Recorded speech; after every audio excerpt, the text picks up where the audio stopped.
We live in an age of mirrors, but none of them show who we truly are. We have profiles, avatars, stories, bios, yet we feel unknown, even ourselves. We build entire worlds to display our identity. And in the process, we've forgotten how to be. Every day we wake up and slip into roles. The worker, the partner, the friend, the artist, the achiever, the good person. We wear masks so well that we forget we ever had a face beneath them. Carl Jung called this the tragedy of the divided self. A life spent managing appearances rather than discovering essence. A soul scattered across expectations, performance, and noise. But Jung also believed that beneath all the chaos, beneath the pain, beneath the fragments, there lies a map, ancient, instinctive, and alive.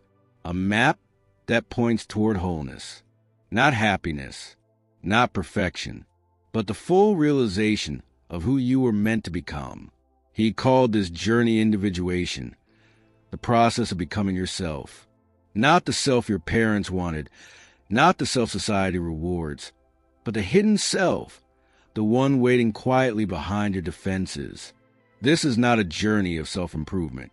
It's a descent into the shadow, into truth, into the unguarded heart. It's the path of transformation where every illusion burns away. And if you dare to walk it, you will discover something extraordinary, that the wholeness you seek was never missing. It was simply hidden, waiting to be remembered. Welcome to Hidden Self. This is Jung's map to wholeness. Every journey begins with a wound, a moment where the life you built begins to crumble. Maybe it's heartbreak. Maybe it's burnout. Maybe it's that haunting feeling that your life looks complete but feels empty. Jung believed this discomfort is not a curse. It's a signal, the psyche's way of calling you home. When your outer identity no longer fits, your unconscious begins to whisper. It says, there's more to you than this. Individuation begins right there, at the point where meaning fractures. It's not about chasing success or enlightenment. It's about turning inward and asking, who am I really? The first realization on this path is simple yet devastating. The ego is not the whole of you. It's only the surface, the part that interacts with the world. You are far deeper than the character you play. Jung described the psyche as a vast inner landscape, filled with forgotten memories, repressed desires, archetypal images, and divine symbols. At its center lies the self, the totality of who you are and who you could become. The ego orbits the center, but often mistakes itself for the center. That's where suffering begins, when the small I tries to control the infinite. To begin the journey of wholeness, you must listen to what the unconscious is trying to tell you. Dreams, synchronicities, emotions that don't fit logic. They are not random. They are messages, invitations to explore the depths you've ignored. The call to wholeness is terrifying because it threatens comfort. It means dismantling who you think you are. It means confronting your lies, your patterns, your fears. But Jung reminds us, what you most need will be found where you least want to look. To move forward, we must begin with honesty and meet the first obstacle on the map, the persona. The persona is the face you wear to survive the world. It's your social mask, the polished version of you that wins approval. From childhood, you learn what is acceptable. You adapt. You perform. You hide what might be rejected. Over time, this mask becomes your identity.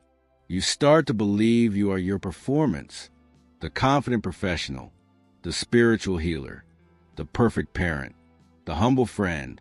But behind the mask, your soul suffocates. In the modern world, the persona has evolved into a digital avatar.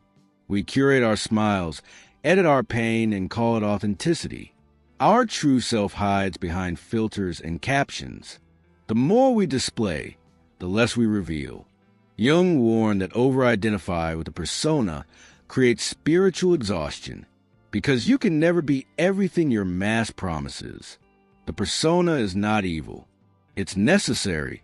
It allows us to function in society. But it must remain a tool, not a prison. If you live only as your persona, your inner world begins to revolt.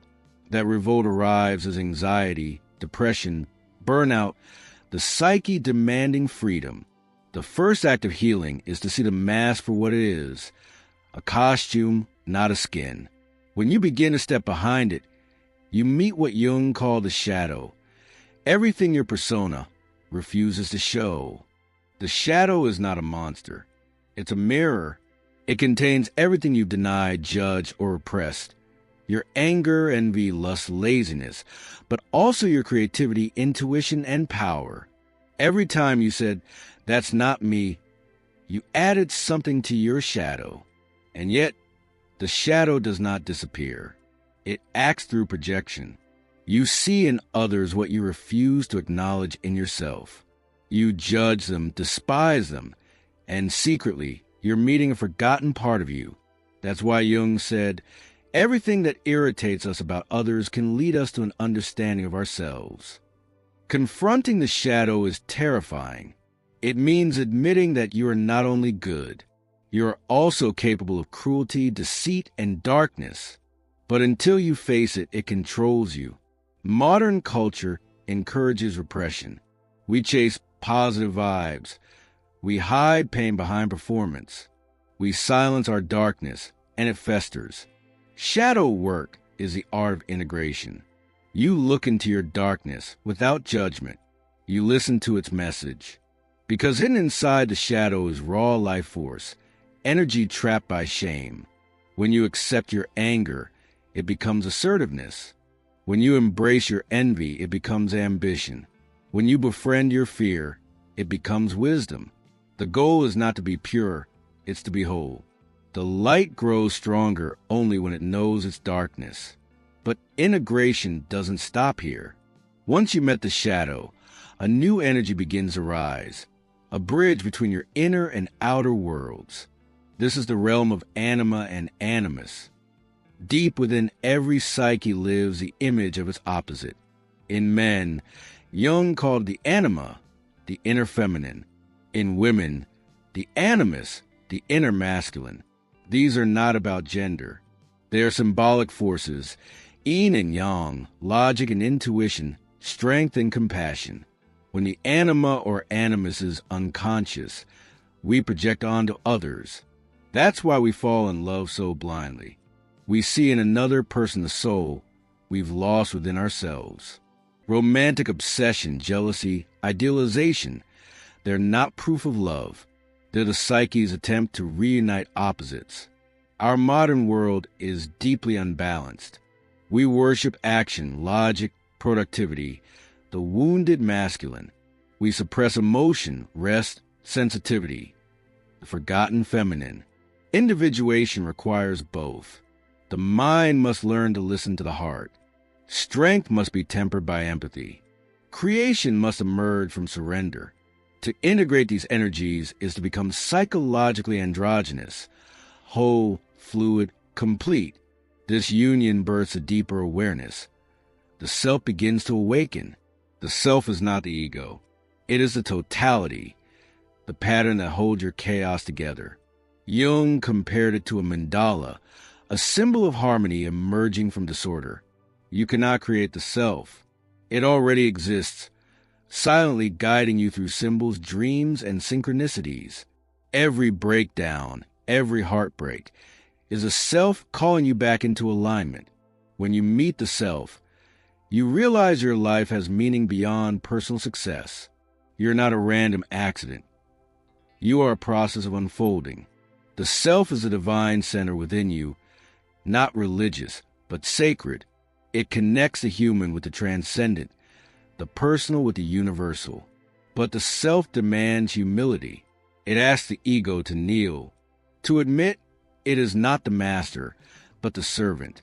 The moment the ego surrenders control, life begins to move through you, not against you.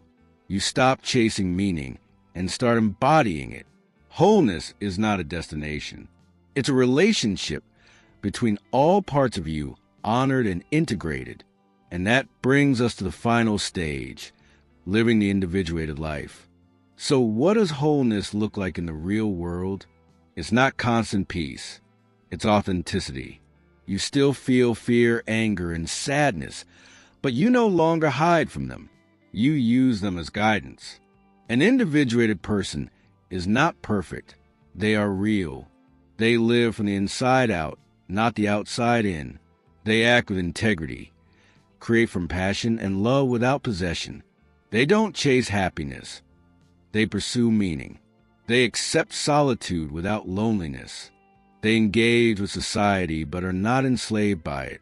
Every day becomes a dialogue between conscious and unconscious, listening, integrating, balancing. Creativity flourishes because the whole psyche participates. Relationships deepen because projection fades. Decisions align with something larger than ego, a quiet intuition that says, "This is your path." Jung wrote that the privilege of a lifetime is to become who you truly are. And this is the essence of individuation, to live as an integrated being in an unintegrated world, to walk through chaos with clarity, to face darkness with compassion, to belong, first to yourself and then to life itself. We spend our lives searching for completion through success, love, approval, escape. But the truth is, you are never incomplete. You are only unconscious of your totality. You are not broken. You are unfolding. Every pain, every shadow, every contradiction is part of the same sacred design. The journey to wholeness is not about becoming someone new. It's about remembering who you've always been. When you look within with courage, you rediscover the silent center that holds it all together. The self, watching patiently as you wander, waiting for you to come home. So if you feel lost, if you feel like you're falling apart, good. It means something deeper is trying to emerge. Let it. Your wholeness is not a destination. It's your nature. And every step toward it is a return to the hidden self. Subscribe if you're ready to continue the journey within.